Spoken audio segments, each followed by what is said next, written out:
আল্লাহর নবী বললেন, মাসালি ওয়া মাসালুল আমবিয়া'i মিন ক্বাবলি কামাসালি রাজুলিন বানা বাইতান। আমার দৃষ্টান্ত আর আমার আগের নবীদের দৃষ্টান্ত ওই ব্যক্তির মতো যেই ব্যক্তি একটা ঘর বানিয়েছে। কি বানিয়েছে? খেয়াল করে শুনবেন। আল্লাহর হাবিব বললেন, আমার দৃষ্টান্ত আর আগের সব নবীদের দৃষ্টান্ত হচ্ছে ওই ব্যক্তির মতো যে ব্যক্তি একটা ঘর বানিয়েছে, যে ঘরটা অনেক সুন্দর করে সে ডিজাইন করেছে। ঘরের ডানে বায়ে উপরে নিচে সামনে পেছনে এত সুন্দর ডিজাইন, নিখুঁত, খুঁত ধরার মতো কোনো জায়গা নাই। লোকজন এসে যারাই ঘরটা দেখে সবাই বলে বাহ বাহ। কি বলে? এত সুন্দর ঘর আমরা দেখি নাই। তবে একটা জায়গায় একটা ভুল ছিল, একটা জায়গায় একটা ভুল ছিল। ঘরের একটা ওয়ালে ইটের গাঁথনির জায়গাটাতে এক জায়গায় একটা ইটা কম ছিল। কি কম ছিল? ইটা কম ছিল। সবাই বললো তোমার ঘরটা অনেক সুন্দর, এক জায়গায় একটু সমস্যা, দেয়ালের গাঁথনিতে একটা ইটা নাই। বিশ্বনবী সাল্লাল্লাহু আলাইহি সাল্লাম বলেন, ফাআনাল লাবিনা ওয়া আনা খাতামুন নাবিয়িন। আমি হচ্ছি সেই ইটা। আমাকে যখন আল্লাহ তাআলা ওই জায়গায় গ্যাপ পূরণের জন্য রেখে দিল, গোটা বিশ্বটা উজালা হয়ে গেল, নবুয়তের মালাটা পরিপূর্ণ হয়ে গেল। ফাআনাল লাবিনা ওয়া আনা খাতামুন নাবিয়িন। আমি হলাম সেই ইটা। আমাকে যখন আল্লাহ তাআলা দুনিয়ায় পাঠালেন, গোটা দুনিয়াটারে আলোকিত করে দিল কে? এরা হতে হেলে দুলে নুরানি তনু ওকে আসে হায়, সারা দুনিয়ার হেরে মেরে পর্দা খুলে খুলে যায়। সে যে আমার কামলিওয়ালা কামলিওয়ালা, সে যে আমার কামলিওয়ালা কামলিওয়ালা।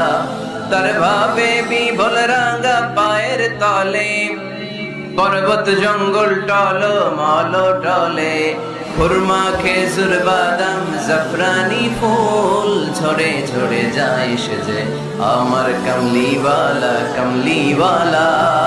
সুবহানাল্লাহ পড়েন।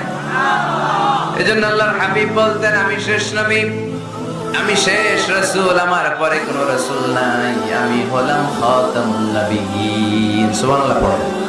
তাহলে কোরআন সর্বপ্রথম আল্লাহর হাবিবের যে পরিচয়টা দিল সেটা হচ্ছে আল্লাহর হাবিব হচ্ছেন রাসূলুল্লাহ। আওয়াজ করে বলেন তো, তিনি কি ছিলেন? আল্লাহ রাসূল ছিলেন। দ্বিতীয় যে পরিচয়টা কোরআন আমাদেরকে দেয় সেটা হচ্ছে তিনি যেন তেন রাসূল নন, তিনি হচ্ছেন শেষ রাসূল, শেষ নবী, খাতামুন নাবিয়িন। তার মানে আমার নবীর পরে আর কোন নবী পৃথিবীতে আসবে না। তিন নাম্বার কোরআন যে পরিচয়টা আল্লাহর হাবিবের আমাদের সামনে তুলে ধরেছে সেটা হচ্ছে তিনি রাসূল ছিলেন, শেষ রাসূল ছিলেন, তবে তিনি মানুষ ছিলেন। তিনি কি ছিলেন? আওয়াজ করে বলেন। আমার নবী কি জিন ছিল? ফেরেশতা ছিল না? কি ছিল? আওয়াজ করে বলেন, কি ছিল?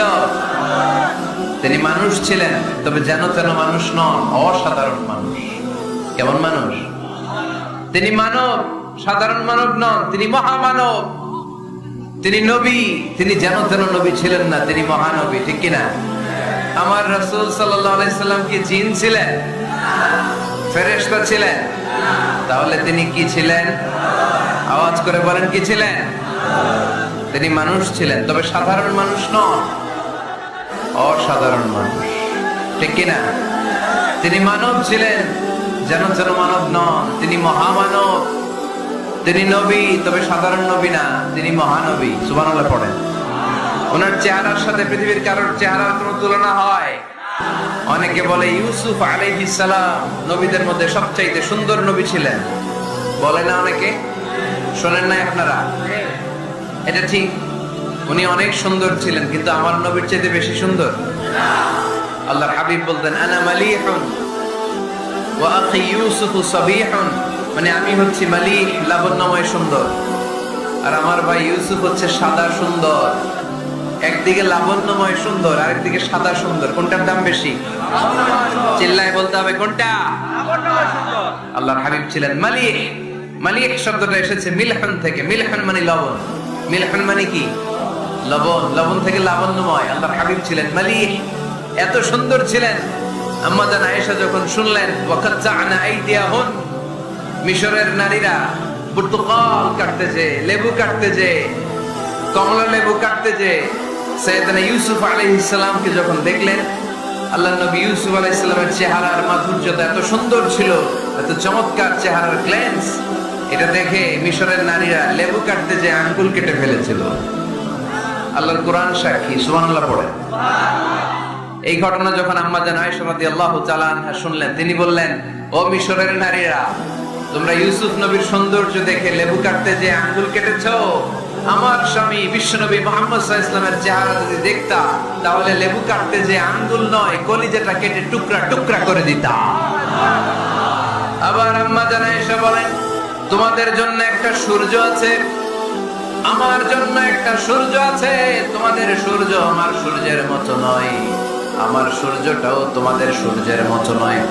তোমাদের সূর্যটা প্রতিদিন সকালবেলা পূব আকাশে উদিত হয়ে গোটা বিশ্বটারে আলোকিত করে ফেলে, কিন্তু আমার সূর্যটা সকালবেলা উদিত হয় না। আমার সূর্যটা এশার নামাজের পরে মসজিদে নববীর দিক থেকে আমার ঘরের দিকে উদিত হয়, মানে আমার হাবিব আমার ঘরে আসে।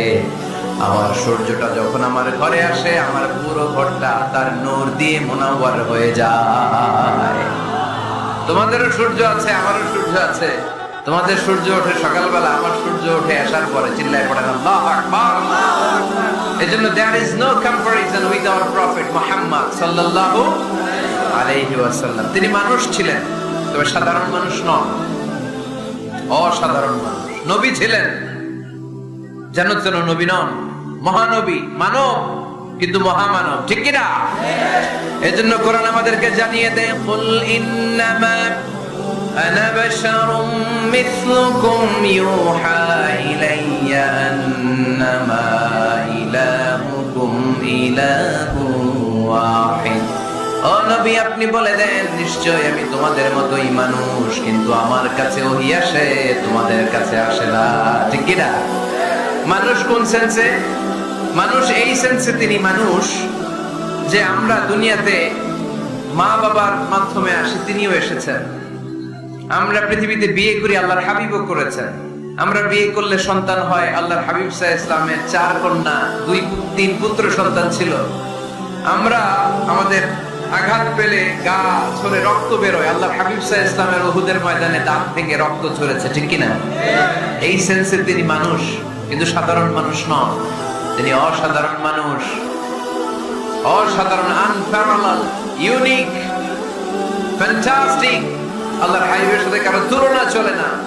আল্লাহর হাবিব সাল্লাল্লাহু আলাইহি ওয়াসাল্লাম বলেন, আল্লাহ তাআলা গোটা বিশ্বের সবাইকে তৈরি করে 2 ভাগ করলেন। কয় ভাগ? 1 ভাগ জান্নাতি, 1 ভাগ জাহান্নামী। আমাকে আল্লাহ তাআলা জান্নাতীদের মধ্যে প্রেরণ করলেন। এই জান্নাতীদেরকে আল্লাহ অনেক শহরে বিভাজন করে পৃথিবীতে পাঠালেন, আমাকে আল্লাহ তাআলা মক্কা শহরে পাঠালেন। মক্কা শহরে অনেকগুলো বংশ আছে, সেখান থেকে আল্লাহ তাআলা আমাকে কুরাইশ বংশে পাঠালেন। কুরাইশ বংশে অনেক খানদান আছে, আমাকে আল্লাহ তাআলা হাশমি খানদানে পাঠালেন। হাশমি খানদানে অনেক পরিবার আছে, আমাকে আব্দুল মুত্তালিবের পরিবারে পাঠালেন। আব্দুল মুত্তালিবের পরিবারে অনেক সদস্য আছে, এই সব সদস্য বৃন্দদের মধ্যে থেকে আমাকে শ্রেষ্ঠ মানুষ করে তিনি দুনিয়ায় পাঠালেন। আনা খায়রুকুম বাইতা আনা খায়রুকুম নাফসা। আমি ঘরের দিক থেকেও সেরা, আমি মনের দিক থেকেও সেরা, আমি ব্যক্তিত্বের দিক থেকেও সেরা। আমার চাইতে সেরা পৃথিবীতে কেউ নাই, কিন্তু ওয়ালা ফখর, এই কারণে আমি কোনো গর্ব অহংকার করি না। চিল্লায় পড়েন সুবহানাল্লাহ। তার মানে কোরআন আমাদেরকে প্রথমে জানালো তিনি হলেন রাসূলুল্লাহ, আল্লাহর রাসূল, তিনি আল্লাহর নবী, আল্লাহর রাসূল। দ্বিতীয় পর্যায়ে কোরআন আমাদেরকে জানালো তিনি হলেন শেষ রাসূল, শেষ নবী।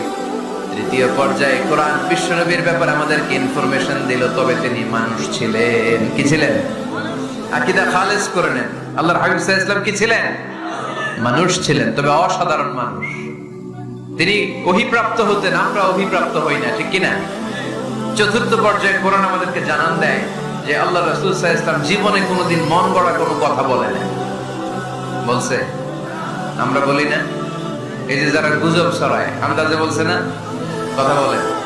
আল্লাহর হাবিব সাল্লাল্লাহু আলাইহি ওয়াসাল্লাম জীবনে মন গড়া কোনো কথা বলেছে? মন মস্তিষ্ক প্রসূত কিছু বলেছে?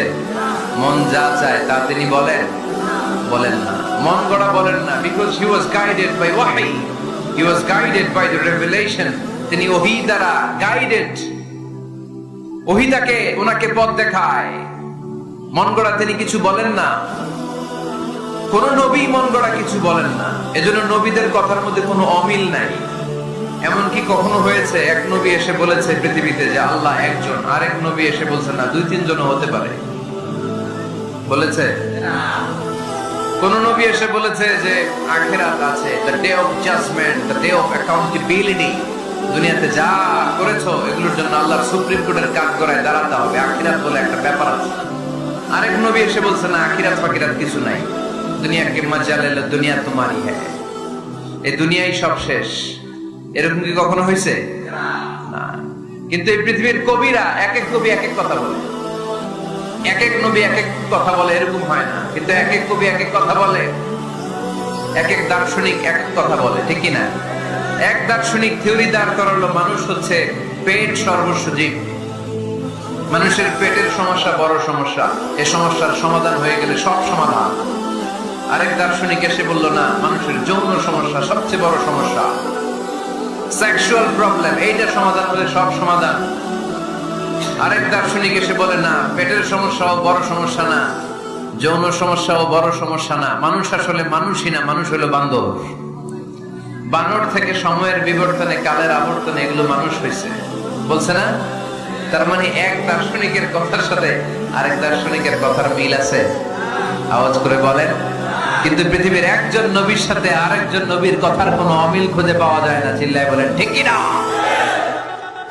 এজন্য আল্লাহ বললেন আমার নবী মন গড়া কিছু বলে না, ওমা ইয়ানতিকু আনিল হাওয়া ইন হুয়া ইল্লা ওয়াহিয়ুন ইউহা।